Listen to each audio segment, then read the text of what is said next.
देख रहे हैं सूर्यादित्य न्यूज। रुक करते हैं खबरों की तरफ।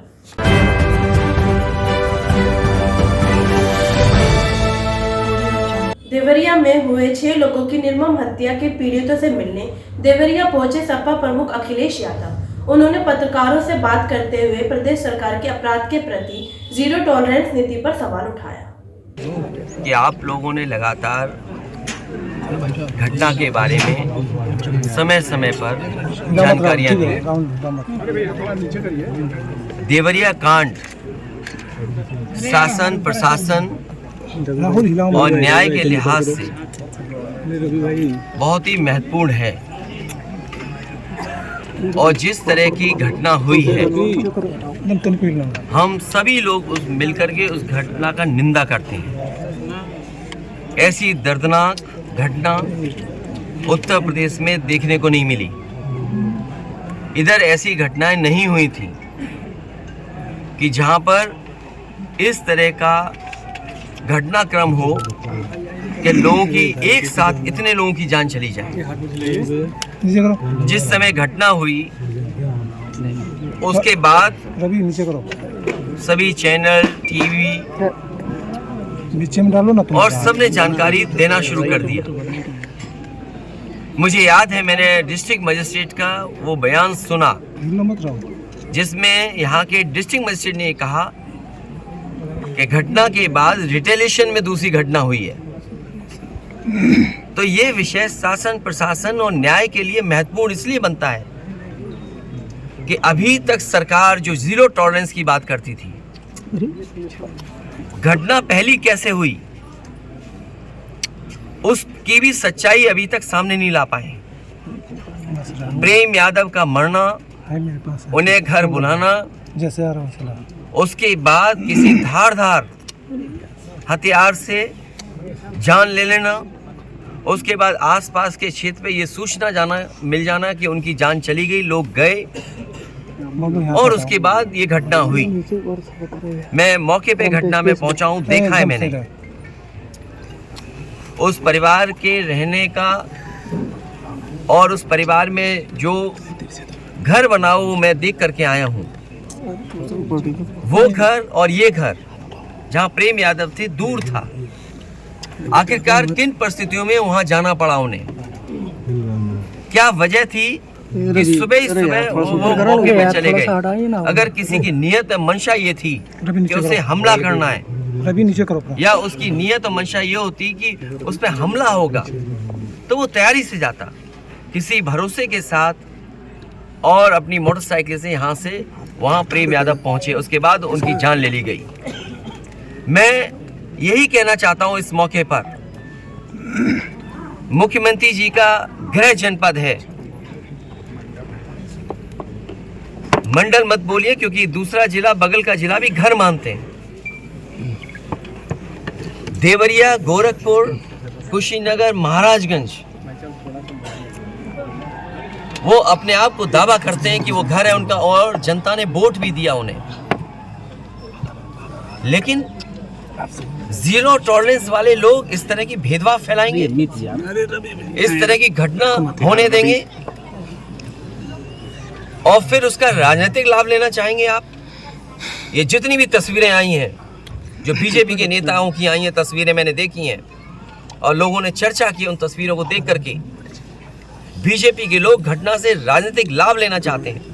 मैं उन्हीं बीजेपी के नेताओं से पूछना चाहता हूं कि जिस समय विकास दुबे उसकी गाड़ी पलटा करके इनकाउंटर किया था तो क्या उसके परिवार के लोगों से आपने गले लगाया था, गले मिलने गए थे आप?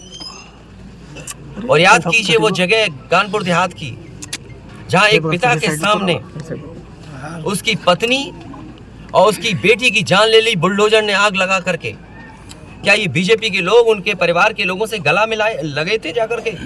और मुझे याद है जब उसका परिवार का बेटा डीएम आवास में धरना दे रहा था ठंड में, उसके पूरे कपड़े उतरवा करके पुलिस ने पीटा था, उसको मारा था। नहीं है, सवाल आपकी नियत का है और आपने अपने फैसले में ये स्वीकार कर लिया है कि आपके अधिकारी गलत थे और गलत अधिकारियों अगर नहीं थे वो अधिकारी गलत, तो बताइए आपको 20 अधिकारियों को सस्पेंड करना पड़ा जो अधिकारी यहाँ रह भी नहीं रहे, कभी नौकरी किए थे। आपने बड़े अधिकारी क्यों छोड़ दिए आपने? क्या उनकी जिम्मेदारी नहीं बनती? अगर आपको ये महसूस हो रहा था कि छोटे अधिकारियों की कारण ही ये जमीन इस तरह के विवाद बढ़ा है, तो आपने बड़े अधिकारियों को क्यों छोड़ दिया? आपकी जीरो टॉलरेंस की पॉलिसी कहाँ चली गई? और फिर आप इस घटना से राजनीतिक लाभ लेना चाहते हो? आप क्या मामूली बात है? आज तक पता नहीं है कि घटना कैसे हुई। पहली, प्रेम यादव को किसने बुलाया? प्रेम यादव वहाँ कैसे पहुँच गए मोटरसाइकिल से? उन्होंने कभी जमीन ली, उनका भाई बेच रहा है। अब परिवार की बातें क्या मैं बोलूंगा जो मैं जानता हूँ या आप जो जानते हैं? जो आप जानते हैं विवाद आपके ही शासनकाल से चला आ रहा है। अगर जमीन बेच रहा है, मुख्यमंत्री जी, एक भाई ने बेच दी जमीन, इन बातों को मैं कहूँ क्या? वो परिवार अपने भाइयों के साथ कैसा व्यवहार करता था, ये बातें मैं कहूँगा क्या? ये सब आप जानते हो। इसलिए मैं आपसे भी उम्मीद करता हूँ लोकतंत्र तभी मजबूत होगा जब न्याय मिलेगा, और न्याय की भावना होती सरकार की तो खेतों में इतना कार्यकर्ता नेता नहीं दिखाई देता। और दूसरी तरफ से कोई यहाँ का है, कोई वहाँ का है, न जाने कहाँ कहाँ के से लोग हैं, उनके नाम डलवा दिए। क्या आपने नाम नहीं डाले उनके गलत? जो यहाँ गांव में रहने वाले लोग हैं, निर्दोष लोग हैं, क्या उनके नाम नहीं डाल दिए आपने? अभी महिलाएं मिली उनके परिवार की, क्या उनके पतियों का क्या दोष था या उनके रिश्तेदारों का क्या दोष था? अगर कोई रिश्तेदार दूसरी जगह रह रहा है, वहाँ भी पुलिस जाकर के तांडव मचा रही है, आतंक मचा रही है। क्या ये जनता को नहीं दिखाई दे रहा? और फिर जब चुनाव होता है तो आप दूसरे तरह की पुलिस लगाते हो। ये घटना आ गई तो आप दूसरे तरह की पुलिस लगाते हो। क्या हमें आंखों से नहीं दिखाई दे रहा आपकी नीयत? जी, मासूम बच्चों की हत्या हुई, उस पर क्या कहना है?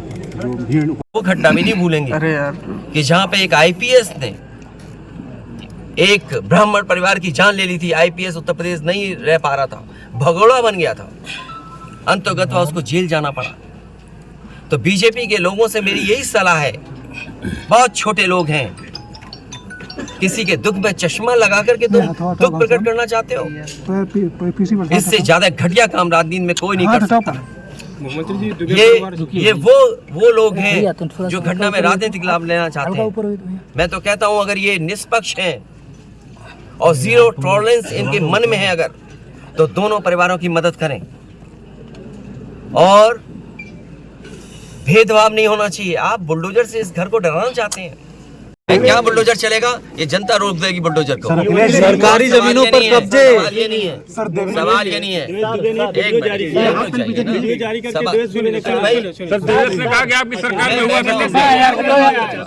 ये जो बुलडोजर चलाने की भाषा है, जो बुलडोजर चलाने की संस्कृति है, ये मत समझिए बुलडोजर में दिमाग नहीं होता है। अगर बुलडोजर न्याय देने लगा तो अगली सरकार भी यही करेगी। इसलिए मैं सोचता हूं कि अगर आप योगी हैं, योगी की परिभाषा यही है, दूसरे का दुख अपना दुख समझें। आप अपना गिराते हैं तो मुआवजा लेते हैं। आपकी किसी की हिम्मत हो अगर ये बात की कि उन्होंने अपनी बिल्डिंग गिराई और कितने करोड़ मुआवजा उठाया, अगर आप इसे बुलडोजर चलाना चाहते हो तो उतना ही मुआवजा देना जितना मुआवजा आपने खुद लिया सरकार से। कोई बात नहीं, देखिए मेरी जिम्मेदारी ये है। देखिए मैं जानता हूँ और ये बात आप भी जानते हो। और जब मैं पहुंचा हूं तो मैंने वो बाइट भी सुनी है, एक चैनल के माध्यम से कुछ खबर आई, हालांकि मैं सिग्नल या उसके नेटवर्क ना आने की वजह से मैं नहीं सुन पाया। जो बात मुझे समझ में आई कि वो परिवार नहीं मिलना चाहता, ये उसकी भावना है और उसको उसकी बेटे की भावना नहीं हो सकता हो। कुछ ऐसे नेता हैं जो उसको समझा रहे होंगे कि तुम मत मिलना, तुम उनको नीचा दिखा दो, अपमानित कर दो। सवाल ये नहीं, हम किसी के भी दुख में शामिल होने आए हैं। इसीलिए मैंने कहा, आपने जब बुलडोजर से किसी की माँ और बेटी को जला दिया गया और बुलडोजर चल गया, आप उस परिवार के उस बेटे से मिलने नहीं गए। उस बेटे को इस सरकार ने ठंड में नंगा किया था। अरे हम तो कहते हैं उस बेटे से तुम क्यों नहीं गला मिलते हो जाकर के, क्यों नहीं मिलती जाके सरकार? मैं आर्थिक सहयोग इस परिवार की भी, और अगर वो परिवार कहेगा तो मैं उस परिवार की भी मदद करूंगा। जमीन का विवाद आपके समय काल से ही चला आ रहा है। को मैं मानता हूँ डीएम ने जो बात कही कि रिटेलिएशन में वो घटना हुई, और उस समय किसके मन में, किसके दिमाग में क्या था, किस वजह से अंधकार छा गया, और फिर उस घटना की वजह से घटना हुई है। और घटना वो भी गलत है, घटना ये भी गलत है। अगर ये सवाल आप पूछते हो मासूमों के लिए, मासूमों की कभी जान नहीं जाती अगर प्रेम यादव की जान न गई होती तो। सरकारी जमीनों पर कब्जे आप ही के नहीं जाती तो किसी मासूम किसी की जान नहीं जाती। आखिरकार सरकार क्यों इस बात को छिपाना चाहती है कि प्रेम यादव को बुला करके मारा, और किसने मारा, धार से कैसे मारा।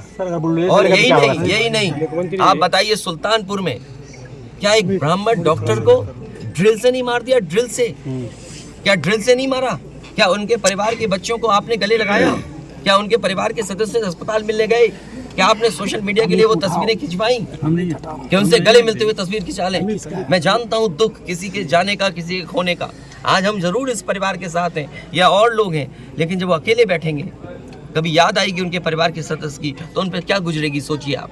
और जो अगर आप साथ लड़ते चुनाव तो फायदा होता दोनों लोगों को, कांग्रेस और अरे भाई, कांग्रेस नहीं मध्य प्रदेश में। पत्रकार भाइयों, उन्हें ऐसे सवाल मत पूछो जिनका जवाब हमें भी देना पड़े।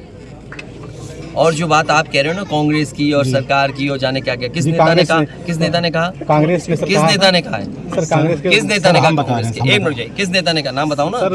नेताओं ने कहा, अरे नेता को एक नाम बताओगे? नेता किसने कहा? हम बता रहे हैं। हाँ, बताओ। कमलनाथ ने कहा क्या कहा है उन्होंने? कि मतलब हम भी चाहते थे, अखिलेश भी चाहते थे कि भाजपा को हराया जाए, उनको मजबूत जो है हराया जाए, लेकिन आप अगर कमलनाथ जी ने ये कहा है तो कमलनाथ जी पूरी बात कहें। और जब बीजेपी को हराना है तो चाहे वो कांग्रेस हो चाहे समाजवादी पार्टी, उसको झूठ नहीं बोलना चाहिए। मतलब वहाँ पे सर सूची जारी कर दिया। देखिए ऐसा है, राम मंदिर आएंगे। अरे भाई वो हम सुने नहीं थे क्या कहा था?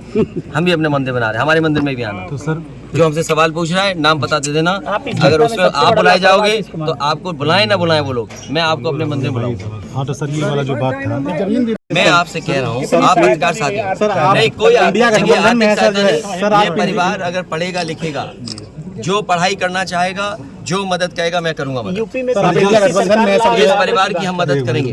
और मैं सरकार से कहूंगा कि अगर वो सरकार मदद करती है तो दोनों परिवार की मदद करें। सर जो इंडिया गठबंधन में मध्य प्रदेश में समाजवादी कांग्रेस और सरकार की तरफ से ये कहा जा रहा है कि न्याय हो रहा है, मगर यहाँ साफ साफ दिख रहा है जातिवाद हो रहा है। इसको किस तरीके से देखते हैं? सबका विकास की बात इसीलिए मैंने कहा, देखिए योगी की सबसे बड़ी परिभाषा यही है, जो दूसरे का दुख अपना दुख समझे। मुख्यमंत्री जी को किसी के साथ भेदभाव नहीं करना चाहिए अगर वो मुख्यमंत्री उत्तर प्रदेश के हैं, और किसी भी घटना से राजनीतिक लाभ नहीं लेना चाहिए। अगर इस सरकार ने न्याय दिया होता, न्याय पहले दिन से देना शुरू किया होता, तो शायद हम लोगों पे भी दबाव नहीं बनता कि हम आते हो घर परिवार के लोगों से मिलते आकर। सर कांग्रेस के लोग कह रहे हैं कि आप बीजेपी को फायदा पहुंचाना चाहते हैं मध्य प्रदेश। देखिए सुनिए, ये बात भी कांग्रेस के मुंह से अच्छी नहीं लगती। सर यूपी में बदला लेंगे उसका? नहीं बदला बदली बात मत करो। देखिए मंदिर दिखाएंगे। ये विषय इसलिए मैं नहीं उठाना चाहता हूँ कि ये हमारे लिए देवरिया कांड बड़ा विषय है, और न्याय में संतुलन हो, न्याय में संतुलन हो, ये सरकार की जिम्मेदारी है। देवरिया कांड मैंने पहले से कहा, ये समाज के लिए और मनोविज्ञान के लिए ये बड़ी चीज़ है कि आप समझें कि अगर एक परिवार के साथ घटना होती है तो दूसरे परिवार का मनोविज्ञान क्या होता होगा। और ये डीएम ने खुद कहा कि ये रिटेलिएशन में घटना हुई है, और फिर शासन प्रशासन के लिए और न्याय के लिए ये बड़ी जिम्मेदारी है।